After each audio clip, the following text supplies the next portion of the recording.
the command was delivered with the chilling quiet of a winter frost. Stop the jet. The hum of the Gulfstream's engines, spooling up for takeoff on the private tarmac, died in a descending whine. Silence, thick and suffocating, flooded the opulent cabin. Cream leather, polished mahogany, and brushed gold fittings seemed to absorb the sound, leaving only the frantic hammering of Alara Vance's heart. She sat frozen, her hands clenched in the lap of her simple black dress, a dress that felt like a cheap costume in this palace of the sky. Across from her, Sora, a woman who looked as if she had been sculpted from marble and moonlight, stared at the man who had just spoken. Her perfect, petal-pink lips were parted in disbelief. "Ji-hoon, what are you doing?" Sora's voice was a silken thread of indignation. "We will be late." Kang Ji-hoon did not look at Sora. His gaze, dark and fathomless as the midnight sea, was fixed on a point just beyond Alara's shoulder, as if he were staring at the ghost of the words that had caused this, the words that still echoed in the small space, ugly and sharp. "I will not sit next to her." The pronoun had been delivered with a sneer, a delicate flick of a perfectly manicured hand in Alara's direction. A dismissal so profound, so laced with the casual cruelty of the supremely privileged that it had stolen the air from Alara's lungs. Ji-hoon finally moved. He turned his head slowly, and the full, terrifying weight of his attention fell upon Sora. He was a man of stillness, his power lying not in grand gestures, but in the unnerving economy of his movements. When he focused on you, the rest of the world ceased to exist. You were simply a specimen under his microscope. "You will not sit next to her," he repeated, his voice devoid of any emotion at all. It was that emptiness that was the most frightening thing about him. "You are correct." A flicker of triumph crossed Sora's flawless face. She began to rise, intending to move to one of the other plush seats further down the cabin. "Minjun," Ji-hoon said, his voice never rising. The door to the cockpit opened, and his lieutenant, a man with watchful eyes and a suit as sharp as his cheekbones, stepped into the cabin. He gave a slight bow. "Sir." "Escort Sora off my plane," Ji-hoon commanded. The silence that followed was no longer just thick. It was solid, a wall of pure shock. Sora froze midair, half risen from her seat, her expression a comical mask of outrage. "What?" she breathed, the word a brittle crack in the stillness. "Ji-hoon, this is absurd. My father will hear of this. You cannot be serious. Over her?" Again the dismissive wave. Again the poison. Ji-hoon rose to his full, intimidating height. He was a monolith of dark tailoring and coiled tension. The faint silvery line of a scar along his jaw, the only imperfection in his severe beauty. "I have never been more serious in my life," he said, and for the first time, a sliver of something hot and dangerous entered his tone. "The world I am building has no place for you, or your particular brand of ugliness. Now, you will walk off this plane under your own power, or Minjun will remove you. The choice is yours. You have 10 seconds. Sora stared at him, her face crumbling from outrage into a desperate, pleading horror. She looked from his implacable expression to Minjun's impassive one, and then to Alara. In Sora's eyes, Alara saw a maelstrom of hatred and disbelief. It was the look of a queen deposed by a commoner, a look that promised retribution. But there was no power left in it. With a strangled sob, Sora snatched her ridiculously expensive handbag and stormed toward the exit, Minjun following her like a silent shadow. The heavy door of the jet swung open, a rectangle of harsh daylight slicing into the cabin. Sora's furious, weeping profile was silhouetted for a moment, and then she was gone. The door closed. The silence returned, but it was different now. It was a space cleared, a vacuum waiting to be filled. Ji-hoon stood for a long moment, his back to Elara. Then he turned, his face a mask of profound regret. He walked the few steps and sank into the seat that Sora had just vacated, the one directly facing Elara. The scent of his cologne, a subtle, expensive mix of sandalwood and something clean like rain, filled the space between them. "Elara," he said, his voice now raw, stripped of its icy command. She could only look at him, her mind reeling. He reached across the small table that separated them and took her hand. His fingers were long and cool, his touch surprisingly gentle as they wrapped around hers. "I am so sorry," he said, his dark eyes searching her face. "That will never happen again." And in that moment, watching this man of immense, terrifying power look at her with such naked vulnerability, Elara felt the last of her carefully constructed walls begin to crumble. She thought of the year of misery that had led them here, of the day it had all begun, the day she had met the kingpin in the emergency room. It had started with blood, a lot of it. The man they wheeled into Trauma Bay 3 was a study in contradictions. His suit was Italian, a deep charcoal wool that probably cost more than her car, but it was ruined, soaked through with crimson at the sleeve and splattered across the crisp white shirt beneath. He was impossibly handsome, with the sharp, sculpted features of a tragic hero from some forgotten film, but his face was set in a grimace of controlled pain. He was flanked by another man in an equally expensive suit, whose frantic energy contrasted sharply with the injured man's unnerving calm. "He needs a doctor," the frantic one, Min-jun, had snapped at the triage nurse. "Now! The best one you have!" Elara, halfway through a 12-hour shift that had already seen a multi-car pileup and a heart attack, did not have time for privileged demands. "He'll get the doctor on call just like everyone else," she said, pulling on a fresh pair of gloves as she approached the gurney. Her voice was flat, worn thin by exhaustion and too much caffeine. "What happened?" The injured man's eyes flickered open and landed on her. They were dark, intelligent, and held a surprising depth of stillness. He assessed her in a single sweeping glance. Elara was used to being invisible in her scrubs, a functional part of the hospital machinery. But this man saw her. It was a strange, unsettling feeling. "A disagreement with a piece of glass," he said, his voice a low, gravelly baritone. "A very stubborn piece of glass," Min-jun added, hovering anxiously. Elara ignored him, her focus entirely on her patient. "All right, Mr. Kang," the man supplied. "Ji-hoon." "All right, Mr. Kang," she said, deliberately ignoring the instruction not to use the title. "Let's see what this stubborn glass did." She took a pair of trauma shears and began to cut away the ruined sleeve of his jacket and shirt. The fabric was worth a fortune, she knew, but fabric was just fabric. The flesh beneath was what mattered. The wound was a deep, clean slice along the outside of his forearm, bleeding sluggishly but profusely.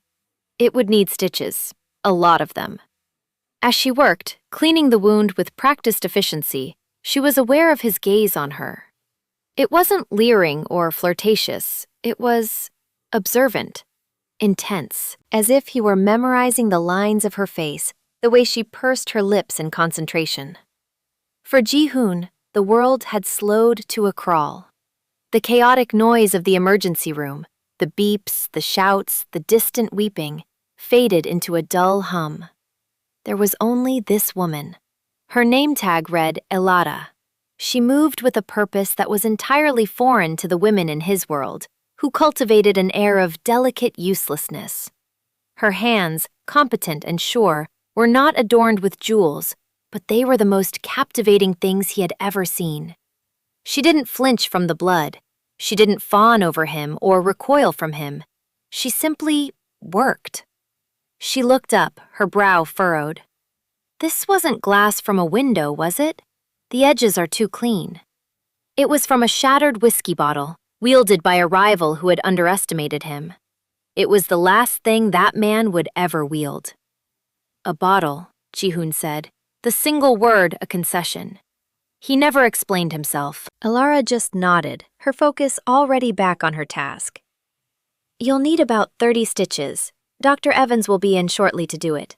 Try not to have any more disagreements with inanimate objects tonight.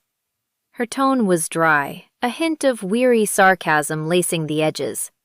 It was so unexpected, so utterly normal, that a strange feeling bloomed in his chest. It felt like a punch, but a pleasant one. No one spoke to him like that. His entire life was a carefully curated ecosystem of fear and deference. This woman, with her tired eyes and her cheap blue scrubs, had just treated him like any other person. He was, he realized with a jolt that had nothing to do with the pain in his arm, completely and utterly enchanted. This was it, the frozen moment, the point from which everything else would be measured.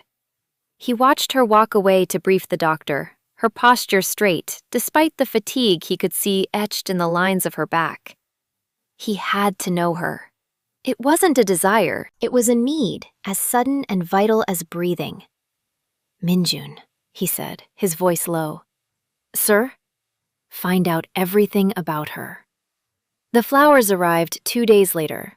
They weren't a bouquet, they were an ecosystem, an entire jungle of rare, exotic orchids and lilies so white they seemed to hum with their own light, all arranged in a vase that looked like it belonged in a museum.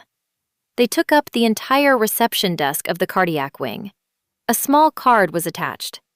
For Alara, thank you, KJ. Alara stared at it, her face burning with a mixture of embarrassment and fury. Patients sent thank you cards, sometimes a box of chocolates for the staff to share. No one sent a small nation's GDP worth of flowers. Who is KJ? Her friend and fellow nurse Chloe asked, her eyes wide as saucers. The King of Jordan? Worse, Alara muttered, marching to the nurse's station phone. She found the number for Kang Ji-hoon's office easily enough. It had been on the discharge paperwork. A crisp female voice answered. Mr. Kang's office. This is Alara Vance from Mercy General Hospital, she said, her voice tight. Please inform Mr. Kang that his delivery is inappropriate, and I cannot accept it. He needs to have it removed immediately. I'm sorry, miss, but Mr. Kang does not take back gifts. This isn't a gift, it's a spectacle, Alara hissed. It's against hospital policy, it's creepy. She hung up, her hand trembling slightly. The incident made her the subject of hospital gossip for a week. Chloe was endlessly fascinated. He's totally into you, Chloe said over lukewarm coffee in the break room. He's like something out of one of those dramas, the handsome, brooding, ridiculously rich chaebol heir. He's a patient who doesn't understand professional boundaries, Alara corrected, rubbing her tired eyes. And I have a feeling he's trouble. She was right. The real trouble started a month later, with a letter from the Federal Student Loan Service. She opened it, expecting the usual soul-crushing statement of her balance. Instead, the letter informed her that her entire loan, all $62,411 of it, had been paid in full. Her first thought was that it was a mistake, a glorious, life-altering mistake that she should not question. But a small, cold knot of dread formed in her stomach. She made a few calls. It wasn't a mistake. An anonymous payment had been wired, wiping out her debt completely. Anonymous. She knew. Instantly, she knew. Finding him was easier than she expected. His company, Golden Dragon Holdings, was housed in a sleek black glass tower downtown that scraped the clouds. She didn't have an appointment, and the security guard in the lobby looked at her worn coat and sensible shoes with open disdain. I'm here to see Kang Ji-hoon, she said, her voice shaking with a rage so pure it felt like ice in her veins. Do you have an appointment? No, but you will tell him Alara Vance is here, and if he doesn't see me, I will stand in this lobby and scream until he does. The guard looked like he was about to call for backup, but then his earpiece crackled. His eyes widened slightly. "Go on up," he said, gesturing to a private elevator. "Penthouse." The elevator ride was silent and swift, opening directly into a vast office that was more like a modern art gallery. Minimalist furniture, a wall of glass with a breathtaking view of the city, and behind a desk the size of a small car, Kang Ji-hoon. He stood as she entered. He was wearing a simple black sweater and dark trousers, no suit today. He looked younger, less like a corporate raider, and more like the lonely man she was beginning to suspect he was. The scar on his arm was healed, a thin white line against his tanned skin. "Elara," he said, his voice soft. "You," she said, storming forward and slapping the letter from the loan service down on his desk. "How dare you?" He didn't flinch. He just looked at the letter, then back at her. "I wanted to help." "Help?" Her voice rose, echoing in the cavernous room. "You don't help someone by invading their life, by taking away their struggles. My debt was mine. Mine to worry about, mine to work for, mine to pay off. You had no right." His expression was unreadable. "It was a burden. I removed it." "It was my burden," she shouted, tears of frustration stinging her eyes. "You think because you have money you can just play God? You can just fix people's lives like they're broken toys? That's not helping, that's control. It's arrogant and it's insulting." She was breathing heavily, her tirade finished. She had expected him to be angry, to be dismissive. Instead, he looked lost. "I don't know how to do this," he said, the admission so quiet she almost missed it. "Courting a woman. I don't know the rules." The word courting hit her like a physical blow. "This isn't courting. This is a hostile takeover of my financial independence." A faint smile touched his lips, a startlingly beautiful thing. "A self-deprecating observation. That's a good sign." "What?" "I read a book," he confessed, and he actually looked a little embarrassed. "It said that if you want someone to like you, you should start with small gestures. Coffee, a conversation." He gestured vaguely at the letter. "I see now that I may have skipped a few steps." Elara stared at him, her anger beginning to deflate, replaced by a bewildering sense of the surreal. The head of a massive corporation, a man who exuded danger like a fragrance, had read a self-help book on dating. "You read a book," she repeated, her voice flat. "Several," he admitted. "They were not very helpful. They did not have a chapter on what to do when you meet someone who makes the world stop." There it was again, that intensity, that unnerving focus that made her feel like the only person on the planet. Her anger was gone, washed away by a confusing tide of something else, something warm and dangerously appealing. "This is crazy," she whispered, more to herself than to him. "Probably," he agreed. "Let me start over. Elara Vance, my name is Kang Ji-hoon. I have made a mess of things, but I would very much like to buy you a coffee. A single, normal, not financially life-altering coffee. Can we do that?" Her brain, the logical, principled part of her that had gotten her this far in life, screamed no. It screamed that this man was a walking red flag, a complication she didn't need. But her heart, a foolish, traitorous organ, was tired of being sensible. It was tired of the relentless grind, of the loneliness. It was intrigued by the sad, intense man who read dating books in his glass tower. "Fine," she heard herself say. "One coffee. But you are finding a way to give me my debt back." His smile widened, reaching his eyes this time. It was like watching the sunrise. "We can negotiate the terms," he said. And that was how it began. Not with flowers or grand gestures, but with a shouted confrontation in a penthouse office and the promise of a single cup of coffee. The coffee turned into dinner.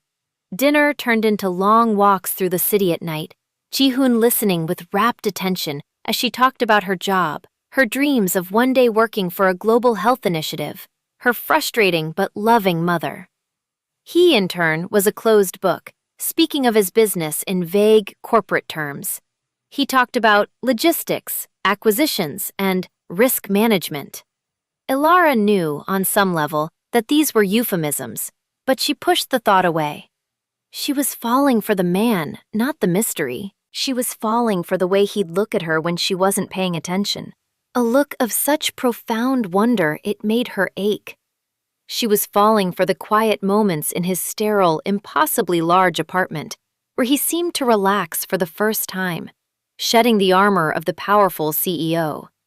He was a terrible cook, but he insisted on trying, burning toast and overcooking pasta with a seriousness that she found endearing. "This is a disaster," he would say, staring at a smoking pan with dry self-deprecation. "It's a culinary adventure," she would reply, laughing. For a few blissful months, she allowed herself to live in the bubble they created, a world of dazzling restaurants and quiet nights in, of his intense devotion and her growing affection. He made her feel safe, cherished, seen. The bubble was bound to pop. It happened on a Tuesday. They were driving back from a small independent cinema where they'd seen a French film he'd pretended to understand. He was driving one of his less conspicuous cars, a black Audi that still looked like it belonged to a secret agent. They were stopped at a red light, and Ilara was recounting a funny story about a patient when a dark sedan pulled up alongside them. She didn't think anything of it until she saw Ji-hoon's entire body go rigid. His hands tightened on the steering wheel, his knuckles white. The easy smile he'd worn all evening was gone, replaced by a cold, hard mask. "What is it?" she asked, her own body tensing in response. He didn't answer. His eyes were locked on the other car. The light turned green. Ji-hoon didn't move. The car behind them honked. Then, the rear window of the sedan rolled down. The metallic glint was unmistakable. Time seemed to warp. In the space of a heartbeat, Ji-hoon slammed his foot on the accelerator. The Audi leaped forward with a roar.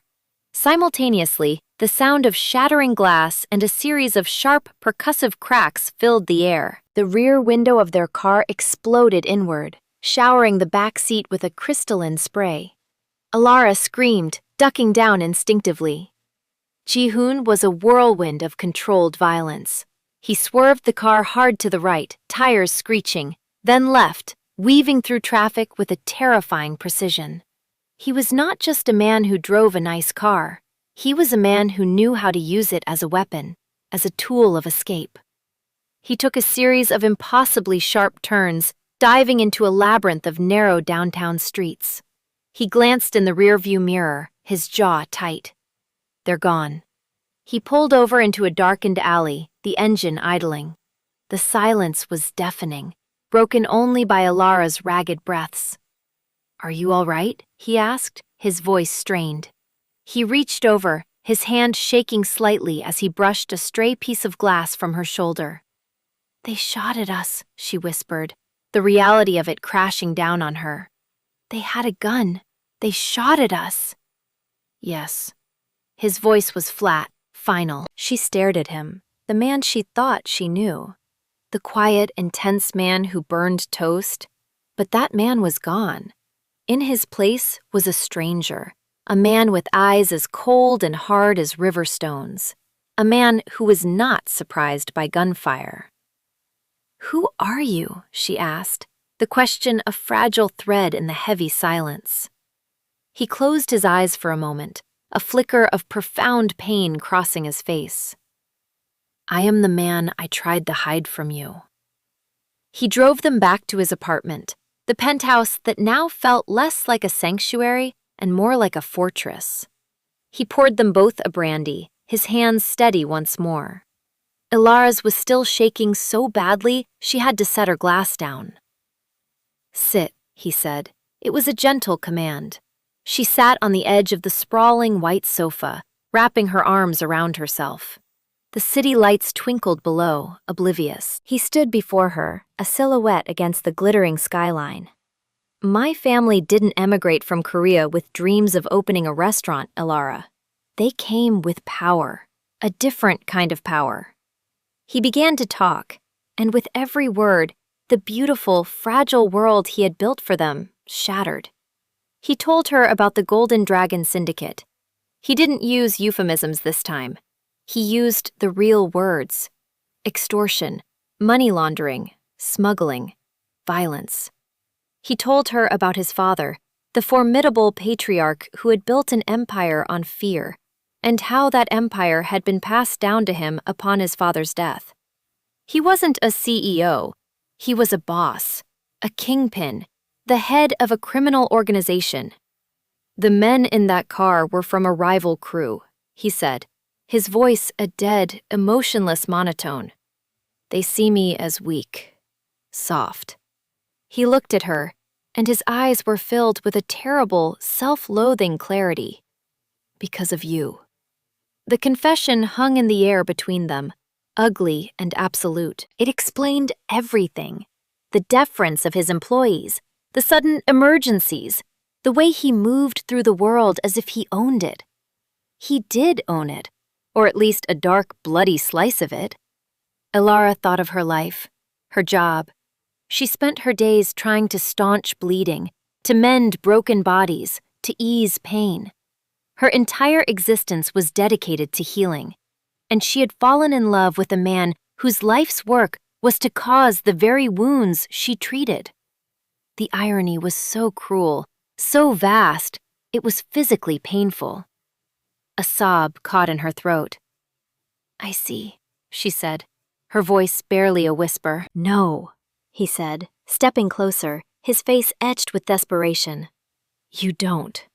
This life, it was not my choice. It was my inheritance, my duty. But with you, I thought I could be someone else. Just a man. The man who burns your toast." Tears were streaming down her face now. "But you're not, are you? That man isn't real. He's a costume you wear." "He is real," Ji-hoon's voice cracked, the first genuine break in his composure she had ever witnessed. He knelt before her, taking her hands in his. "He is the only real part of me. Elara, please." She looked down at their joined hands, his, which had ordered violence and ruin, hers, which had held the hands of the dying. The chasm between them was too wide.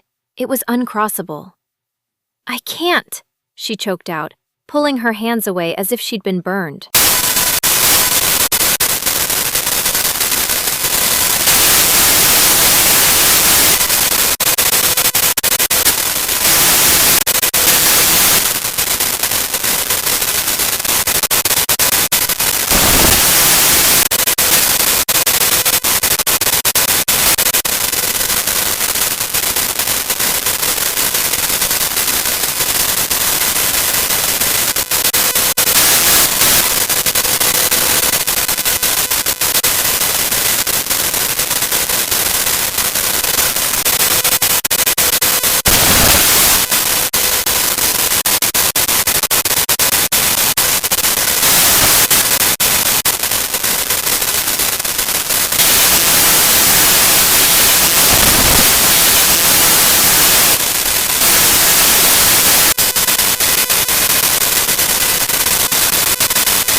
She didn't turn around. She couldn't. She opened the door and walked out of the penthouse, out of the glass tower, and out of his life. The cold night air hit her face, and she finally let out the sob that had been tearing her apart. She was safe now, and she had never felt so broken. Life snapped back to its old rhythm, but all the color had been leached out of it. Elara worked her shifts, paid her bills, from a new bank account she'd opened, refusing to touch the money he'd used to pay her loans, and met Chloe for coffee. But it was all a pantomime of living. The city, once a place of vibrant struggle, now seemed gray and hostile. Every black sedan that passed made her heart leap into her throat. Every siren was a fresh twist of the knife. Her mother, of course, was relieved. "I knew that man was no good," she'd said over the phone. "Wealth like that is never clean. You're better off, baby. You need a nice, safe man, a teacher or an accountant." Alara didn't have the energy to argue, to explain that safety felt like a prison. She had chosen her principles over her heart, and it was a righteous choice, a noble choice. It was also a choice that was slowly killing her. She would wake up in the middle of the night in her small, quiet apartment, the scent of sandalwood and rain a phantom in her senses, the memory of his intense gaze so vivid it made her gasp. She was miserable. She was incomplete. Across the city, in his glass and steel cage, Ji-hoon was erasing himself. The man who read dating books and burned toast was gone, buried under layers of ice. He became the kingpin his father had always wanted him to be. He was ruthless, efficient, and cold. He consolidated his power with a brutality that shocked even his most hardened captains. The rival crew that had shot at his car was systematically dismantled, their operations absorbed, their leaders vanished. The Golden Dragon Syndicate had never been more powerful or more profitable, and Kang Ji-hoon had never been more empty. He worked constantly, filling every waking moment with business so he wouldn't have to think, so he wouldn't have to feel the gaping wound where Alara used to be. But at night, in the silent penthouse, her ghost was everywhere. He saw her laughing in his ridiculous kitchen. He heard her voice explaining the plot of a film he hadn't understood. He felt the phantom touch of her hand on his arm. Her final words echoed in the lonely space. "I cannot be the woman who loves you." He kept his distance, but he never stopped watching her. He had a discreet security detail follow her, ensuring no harm ever came to her. He read their daily reports, simple chronicles of her mundane life. Subject went to work at 7 a.m. Subject had coffee with friend at 3 p.m. Subject returned home at 7:30 p.m. Each entry was a fresh torment, a reminder of the simple, beautiful world he was not allowed to enter. One night, his second-in-command, Min-jun, found him staring out at the city lights, a glass of whiskey untouched in his hand. "Sir," Min-jun said quietly, "the Tongs have agreed to your terms. We control the docks completely now." It was a major victory, the culmination of a month of brutal negotiation and intimidation. Ji-hoon didn't even turn. "Good." Min-jun hesitated, a rare breach of protocol. This is not what she would have wanted. The name was unspoken, but it hung between them. Ji-hoon's hand tightened on his glass. "She is not here." "Perhaps," Min-jun ventured, his voice low. "That is the problem you should be solving, not the docks." Ji-hoon turned slowly, his eyes black holes in his pale face. "And how do I do that? She cannot be with the man I am." "Then," Min-jun said, his gaze steady, "become a man she can be with." The simple, impossible logic of it struck Ji-hoon with the force of a physical blow. He had been trying to forget her by doubling down on the very worlds that had driven her away. He had been running in the wrong direction. Become a man she can be with. The thought was terrifying. It was revolutionary. To dismantle his father's legacy? To turn his back on the very source of his power? It was suicide. It was heresy. It was the only thing worth doing. That night, Kang Ji-hoon made a decision. He would not try to win Alara back. He would try to become worthy of her. The war for Ji-hoon's soul was not fought with guns, but with spreadsheets, lawyers, and brutal closed-door meetings. He began the Herculean task of legitimizing the Golden Dragon Syndicate. It was like trying to turn a shark into a dolphin while it was still swimming. He started by cutting off the most violent and illicit revenue streams. The loan sharking, the extortion of small businesses, the smuggling. The move sent shockwaves through the organization. The older captains, men loyal to his father's memory, saw it as an act of madness, of weakness. "You are destroying everything your father built," his uncle, Kang Min-ho, a grizzled traditionalist, had roared at him in a tense meeting. "My father built a cage," Ji-hoon had replied, his voice lethally calm. "I am building an enterprise." He was ruthless in his new purpose. He used the vast profits from the syndicate's gray area activities, gambling, certain investments, to launch a barrage of legitimate businesses. A high-end security firm that poached the best of his enforcers and gave them legal, well-paying jobs. A real estate development company that began buying up and revitalizing derelict parts of the city. A venture capital fund that invested in tech and green energy. He forced the old guard out, buying their silence with generous severance packages, or crushing their opposition with the same cold precision he had once reserved for his enemies.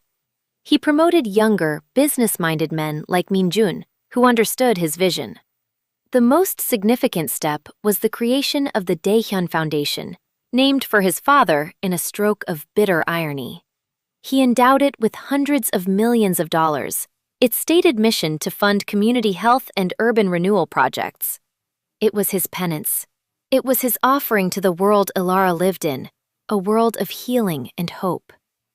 It took a full year, a year of walking a tightrope, of battling his own people, of navigating a labyrinth of legal and financial complexities, a year of never once contacting Ilara, though the thought of her was the fuel for his entire campaign. He lost weight. The scar on his jaw seemed more prominent against his tired face. But for the first time in his life, he felt like he was building something instead of just managing a slow decay. One day, Min-jun came into his office. The office was different now. The stark, minimalist furniture had been replaced with warmer woods. There were architectural models of new community centers on the credenza. "It's done, sir," Min-jun said. "The last of the offshore accounts has been closed. The Kang Corporation is now 100% compliant and legitimate." Ji-hoon leaned back in his chair, a wave of profound exhaustion and relief washing over him. He had done it. He had dismantled his father's empire and built a new one from the ashes. He was no longer a kingpin. He was a CEO. A flawed, haunted man with a dark past, but a man who now sold security systems, not fear. "There is a board meeting in Tokyo for the new tech fund," Min-jun continued. "The jet is ready." Ji-hoon nodded. It was time. He found her at the end of a long shift, walking out of the hospital into the cool evening air. She looked the same, yet different.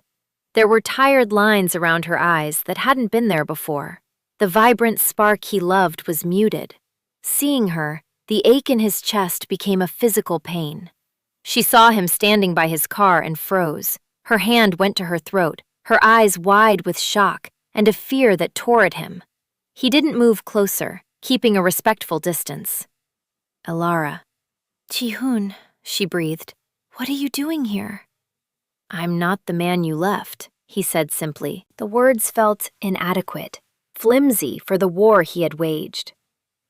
"I know I have no right to ask you for anything, but I am going to Tokyo for a business meeting, a legitimate one. I want you to come with me." She stared at him, her expression a mixture of suspicion and a deep, soul-crushing weariness. "Why?" "So you can see," he said, his voice raw with a year of unspoken longing. "Just see. No promises, no expectations. If at the end of the trip you still want nothing to do with me, I will walk away and you will never see me again. I swear it." This was his one and only shot, the biggest gamble of his life. Ilara looked at him, truly looked at him for the first time in a year. He was thinner, tired. The cold arrogance was gone, replaced by a deep, quiet gravity. And in his eyes, she saw a desperate, pleading hope that mirrored the secret, miserable hope in her own heart. She had been living in a gray world for a year. He was offering her a glimpse of color, with an escape hatch if it was all a lie. Against every rational thought in her head, she heard herself whisper, "Okay." Which was how she found herself on his private jet, a place of impossible luxury that felt like a relic from his past life. A past that came storming back in the form of Sora, a model he'd been briefly engaged to years ago in an arrangement brokered by their families. Sora, who had clearly not gotten the memo about the new Kang Corporation, had boarded the plane as if she owned it, her presence a jarring note of the very world Ji-hoon claimed to have left behind. Then came the ugly words, the dismissal, the sneer. "I will not sit next to her." Ilara had braced herself for the impact, for the familiar sting of racism that she had learned to endure throughout her life. She had expected Ji-hoon to handle it with a quiet threat, a cold stare. She had not expected him to stop the plane. She watched, stunned, as he dismantled Sora with a few quiet, lethal words and had her thrown off the jet. He didn't just defend her. He publicly, unequivocally, and permanently chose her. He chose decency. He ejected the poison of his past from his life and his aircraft. Now he sat before her, his hand holding hers, his eyes full of apology and a fierce, protective tenderness. "I am so sorry," he said again. "That will never happen again." The change wasn't just words. It wasn't a business plan or a new corporate structure. It was this decisive, absolute act. He had become a man she could be with, a man who would not just protect her, but who would stand with her, for her. The dam in her heart, the one she had so painfully constructed a year ago, finally broke. The fear, the doubt, the misery of their separation, it all washed away in a cleansing flood of love and relief. "I know," she whispered, her voice thick with unshed tears. She squeezed his hand, her touch a confirmation, an acceptance. "I believe you." His face, so tight with tension, finally softened. A slow, beautiful smile spread across his lips, reaching his dark, weary eyes. He leaned forward, his other hand coming up to gently cup her cheek, his thumb stroking her skin. "Ilara," he murmured, his voice thick with a year of repressed emotion. And then he kissed her. It was not a gentle kiss. It was a kiss of desperation and homecoming, of apologies and promises, of a year of lonely nights and a future that was suddenly, blindingly bright. It was the end of their separation and the beginning of everything.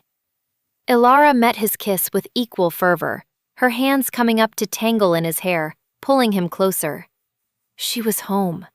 This man, this impossible, redeemed man, was her home. When they finally broke apart, breathless, they simply looked at each other, their foreheads resting together. The jet was silent, waiting. "Tell the pilot we're ready," Ji-hoon said, his voice a low murmur against her lips. He never took his eyes off her. "We have a new flight plan." "Where are we going?" she asked, her heart soaring. He smiled, a genuine, happy smile that transformed his entire face. "Anywhere you want." 2 years later, Ilara stood on the balcony of their apartment, the same penthouse that had once been the site of her greatest heartbreak. It was different now. It was filled with warmth, with photos on the walls, with the happy clutter of a life well lived. She watched Ji-hoon down in the park below, pushing their 1-year-old daughter Mina on a swing. His laughter, a sound she had once thought impossible, carried on the breeze. He was no longer Kang Ji-hoon, the fearsome head of the Golden Dragon Syndicate. He was Ji-hoon, the CEO of the Kang Corporation, a respected, if still intimidating, figure in the business world. He was Ji-hoon, the doting father who made terrible animal noises to make his daughter giggle. He was her husband. The Daehyun Foundation had become Ilara's life's work. She had left nursing behind, not because he had asked her to, but because he had given her a canvas to heal on a scale she had never dreamed of.